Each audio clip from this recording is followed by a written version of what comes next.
A torcida do Corinthians é o que ela canta, maloqueiro, sofredor. Ela faz questão de externar isso. A história desse clube é assim. Um dos maiores ídolos do clube é Zé Maria. A imagem emblemática dele é o sangue na camisa. Quando a gente vê sangue, pode dizer que tem alguém sofrendo ali, né? A gente pode relacionar com dor, né? Mas esse lado sofredor não tem nada a ver com dor aqui no Corinthians. Esse lado sofredor aqui é orgulho, sabe?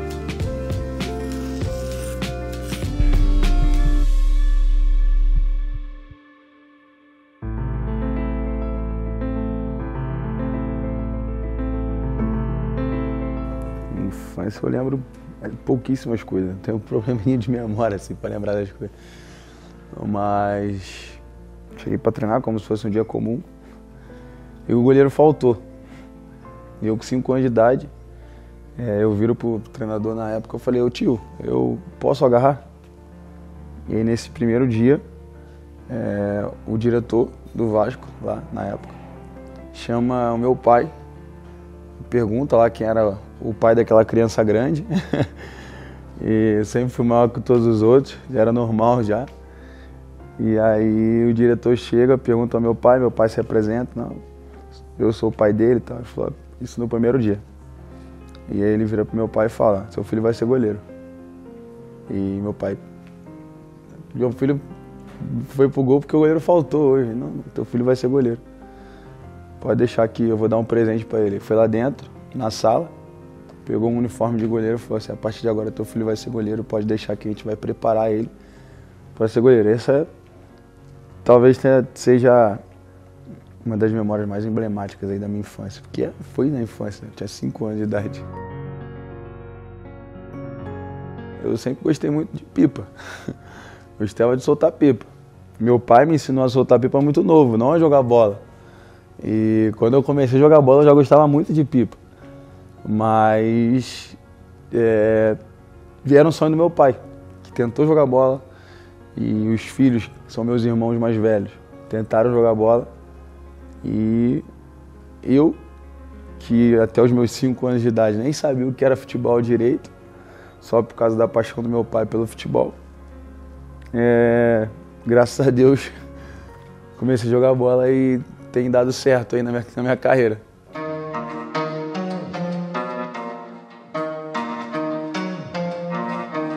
Me lembro de ter feito uma defesa ou outra, e aí eu acho que talvez por ter demonstrado uma certa coragem ali para pular na bola e tudo mais, isso com 5 anos de idade, o diretor deve ter visto isso, o Márcio, falecido Márcio, que Deus o tenha. Então ele deve ter visto isso e, cara, esse moleque acho que tem vocação para ser goleiro, então, e foi isso que aconteceu.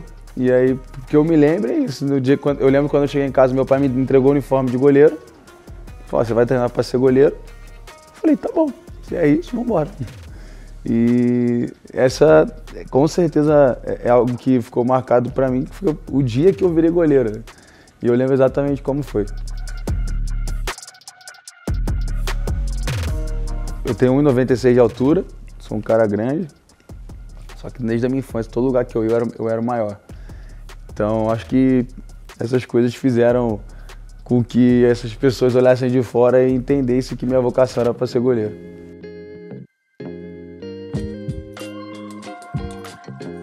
Cara, eu morava com a minha mãe, meu pai e minha irmã mais nova, né? E a minha casa era bem rígida, vamos dizer assim. Então, eu jogava bola, mas estudava.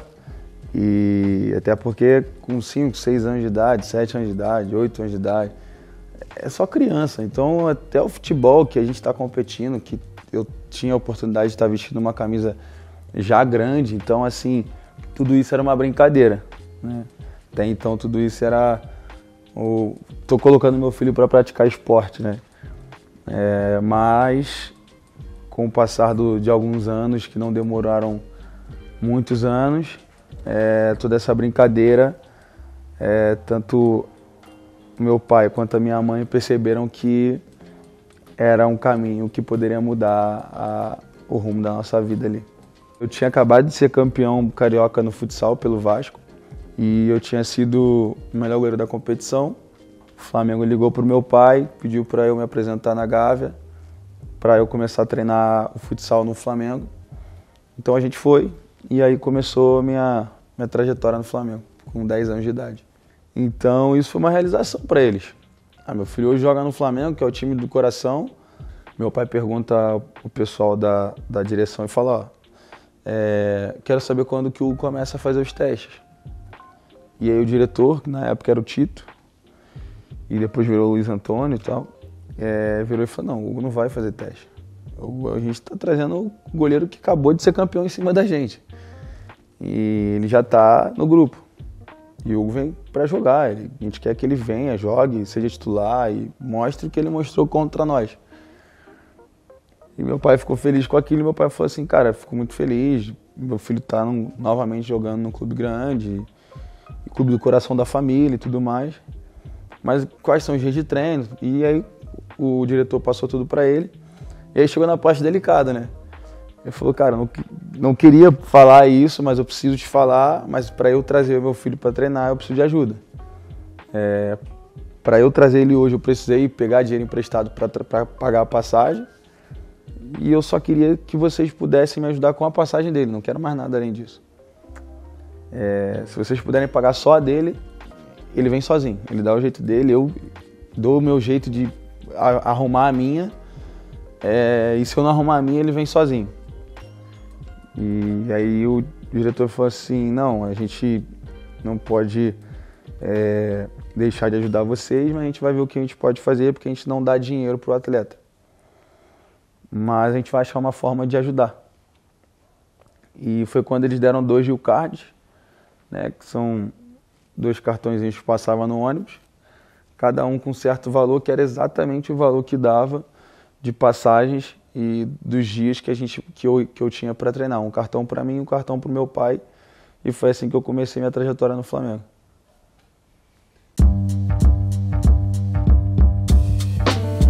Aí entra o meu pai. Aí que entra o meu pai.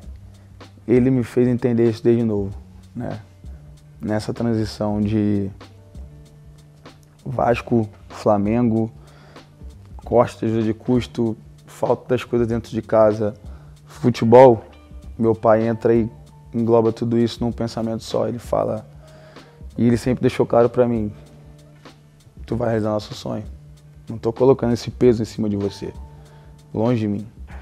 Eu tô me esforçando ao máximo para conseguir um emprego e bancar nossa casa. E eu vou conseguir isso. Só que mudar nossa realidade vai ser você. Logo na primeira competição, com 14 anos, eu viro titular, começo a jogar frequentemente e vou ganhando essa confiança, vou melhorando fisicamente, as valências que eu ficava para trás um pouco eu fui melhorando, fui aprimorando, fui cada vez me dedicando mais e foi quando eu comecei a realmente mostrar um potencial que eu tinha que talvez era diferente de alguns outros. Começo a ir bem nas competições, começo a me destacar e tudo mais. E subo para sub-17, 16, 17. E aí vem a transição para o sub-20. Bom, mas na verdade já no sub-17 eu tenho minha primeira convocação para a seleção. Eu com 17 anos. E aí a seleção ela abre uma convocação para a minha idade para começar a preparar para um sul-americano que viria 2 anos depois. E eu tenho minha primeira convocação e depois dali, graças a Deus, foi uma coisa também que acabou virando rotina, essas idas à seleção de base. Então algo bem legal assim que fez parte da minha carreira na base e era muito bom de vivenciar. E é mais uma coisa que o clube te olha e ver que você é um potencial a ser trabalhado também. Convocado com 17 anos, né? Ainda não tinha muita grana também não. Mas eu lembro que eu já tinha um contrato profissional, né?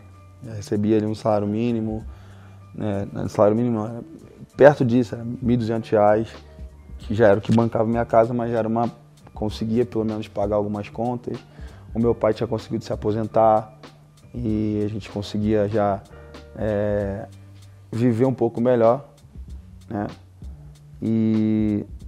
Mas eu lembro que no dia da minha convocação, eu lembro até hoje, a gente estava voltando da Taça BH, de Minas para o Rio, e dentro do ônibus, um dos jogadores do nosso time me cutuca, me dá parabéns. Parabéns por quê? Falei, pô, mano, quero te parabenizar, pô, tá maluco, tu foi convocado, aí veio geral brincando, assim, pá, tomei umas tapas lá que ele rala.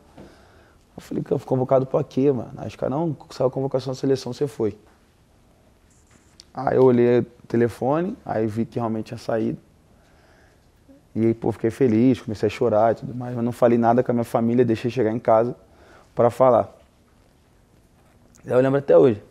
Cheguei em casa, dei a notícia, felicidade, meu pai, pô, feliz pra caramba, pô, vamos pedir uma pizza pra gente comemorar, chamamos os meninos aí chamei os amigos, foi todo mundo lá pra casa. Aí, vamos pedir uma pizza pra gente comemorar, vamos.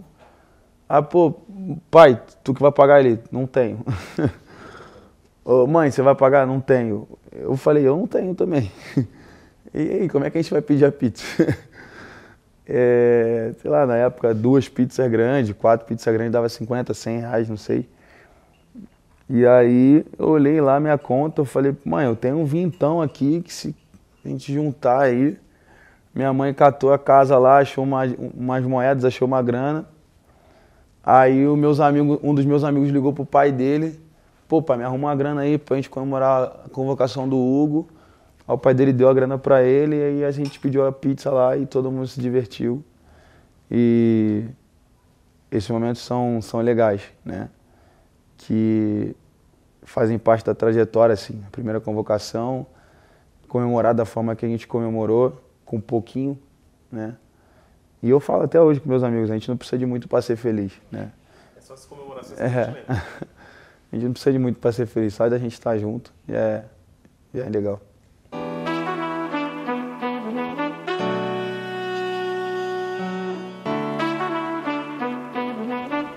Cara, essa incógnita que tinha no dia da estreia tava acabando comigo. Se ia ter jogo, se não ia, eu lembro disso. Se ia ter jogo, se não ia, porque o Flamengo tinha pedido uma ação, tinha entrado com uma ação para não ter o jogo, por conta... A gente tinha 19 atletas com Covid, né? E o time todo ali, só quem tava do profissional era eu, fazia parte do elenco, mas eu nunca tinha jogado. Aí a gente tinha Gerson, Arrascaeta e Pedro. Que eram três grandes reforços, né? E o Pedro até faz o gol nesse jogo, né? 1-1. Foi minha estreia, graças a Deus eu fui melhor em campo. E ali começou minha trajetória no profissional. Tinha 6 meses, né, que meu pai tinha falecido. Era muito recente ainda. Mas eu sempre joguei bola por ele. Sempre joguei futebol por ele. E eu estava tendo uma oportunidade de mostrar para o Brasil inteiro, talvez para o mundo inteiro, o que eu fazia e por quem eu fazia, né? E aí foi isso que aconteceu. Entrei no campo pensando nisso, que mais uma vez seria por ele, sempre vai ser por ele, e pela minha família, pela minha mãe, pela minha irmã, pelos meus irmãos também mais velhos. E tanto que no final do jogo eu não consegui conter as minhas lágrimas ali. Eu sou um cara muito emotivo, que eu não consigo segurar o choro. Eu tenho trabalhado isso mentalmente para que nessas gravações eu não chore. Mas no final do jogo eu não consegui me aguentar, não consegui segurar. Eu só pensava nele, pensava o quanto ele ficaria feliz de estar me assistindo jogar, me assistindo estrear no profissional, no clube do coração dele. Mas eu tenho certeza que onde ele está naquele dia, ele foi muito feliz. Quando eu chego no campo para jogar contra o São Paulo, eu tinha muita certeza de que a gente seria campeão. E aí meu choro no final é de alívio, óbvio. Foi um choro de ufa. Que bom que a gente foi campeão. Que o cenário poderia ser totalmente diferente.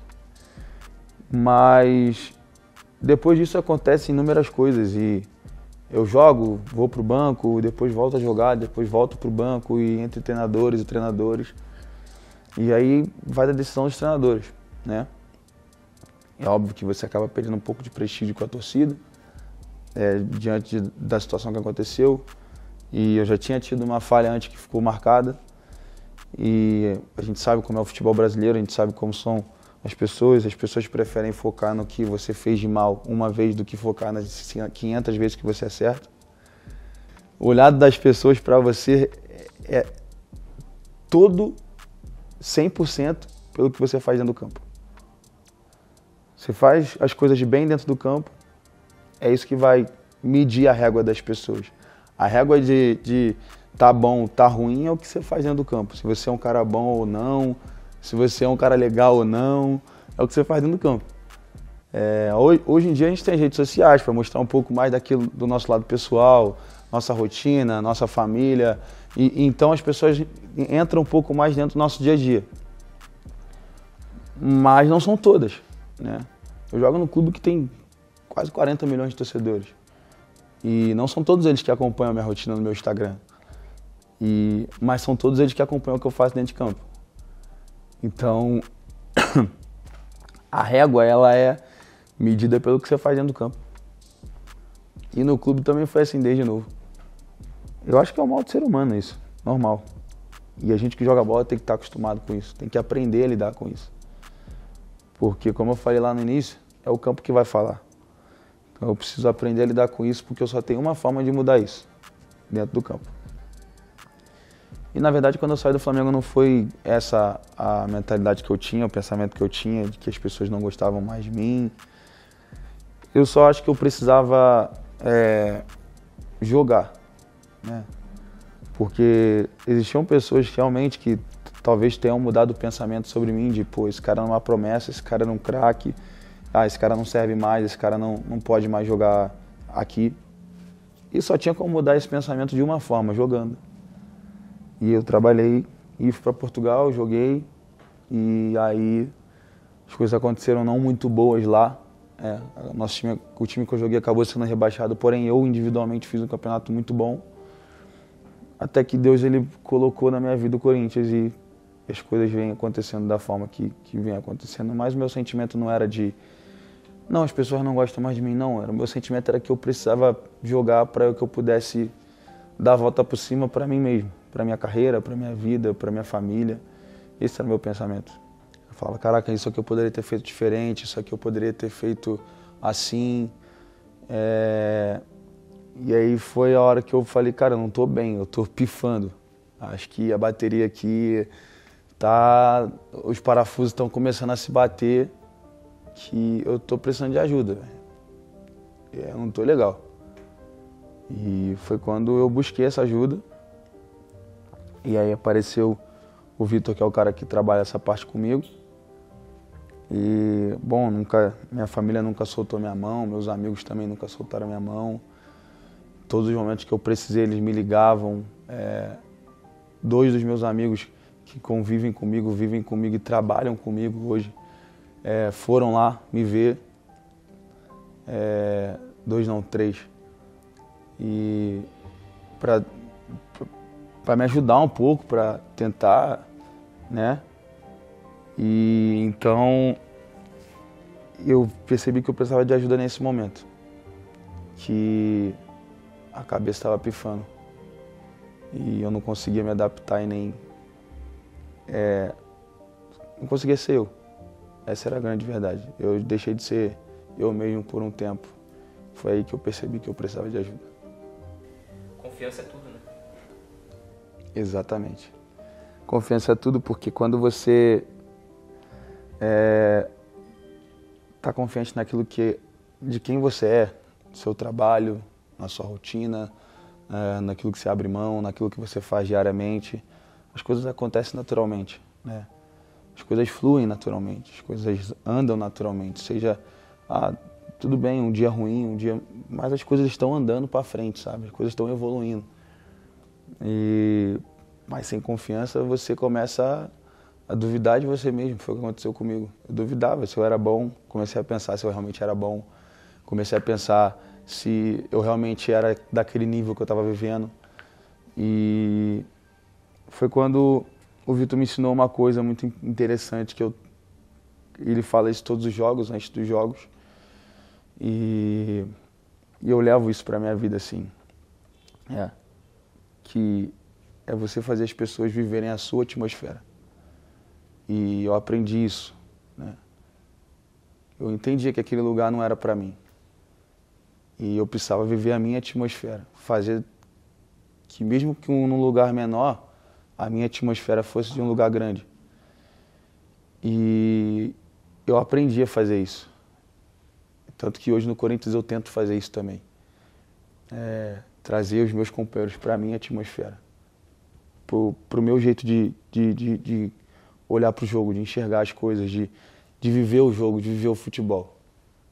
Porque a minha atmosfera é a atmosfera grande, a atmosfera de quem pensa alto, a atmosfera de quem quer ganhar o tempo todo, de quem quer empilhar título, de quem quer fazer história. Então eu quero trazer todo mundo para a minha atmosfera. Então naquele momento, que era um momento ruim, talvez o pior momento da minha carreira, eu tive que aprender isso. E foi uma coisa que mudou a minha forma de enxergar um pouco as coisas no futebol.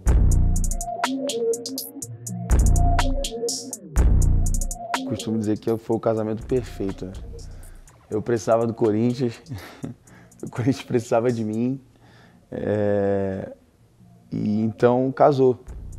Porque o clube vivia um dos piores momentos da história, lutando contra o rebaixamento, e eu vivi o pior momento da minha carreira. Sem clube, sabe, precisando me provar, precisando de oportunidade. Então casou perfeitamente. A ambição era parecida, a ambição era muito igual. E graças a Deus, junto com meus companheiros, a gente conseguiu mudar essa realidade, né? E eu consegui mudar a minha realidade. O Corinthians, assim, foi a oportunidade da minha vida, foi a forma que eu enxerguei o Corinthians. Cara, os caras estão me dando a oportunidade de realmente voltar para o cenário. Mostrar toda essa mudança que está acontecendo na minha vida, né? E foi muito rápido, cara. Foi muito rápido. Eu busquei ajuda tem um ano e faz o quê? A gente está em abril. Eu voltei de Portugal em maio de 2024. E eu não tinha como não agarrar essa chance, não tinha como fazer diferente disso.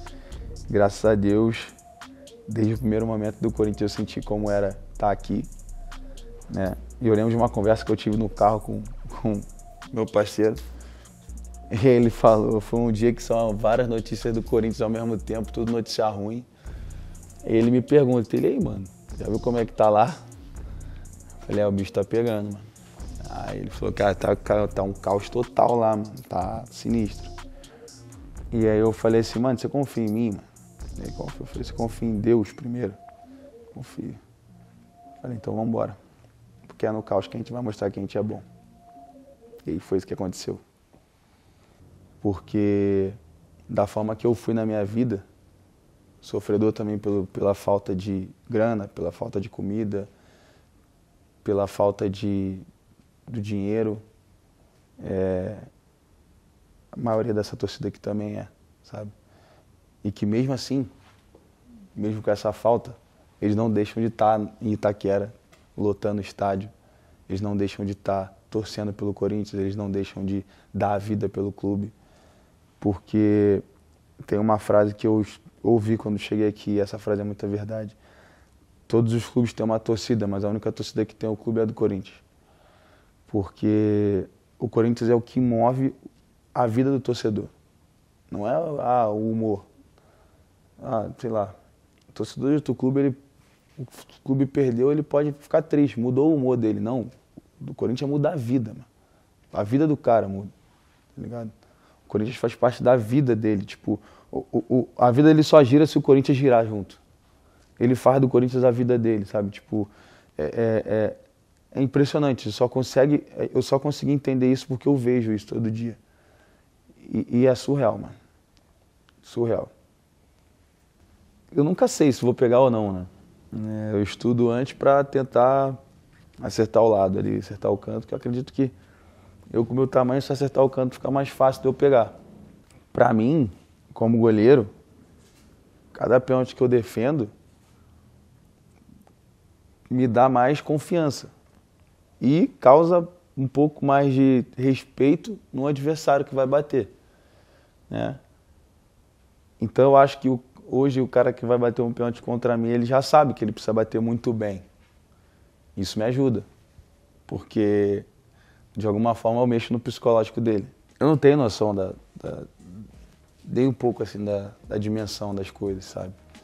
E eu, pra ser sincero, eu prefiro não ter, sabe?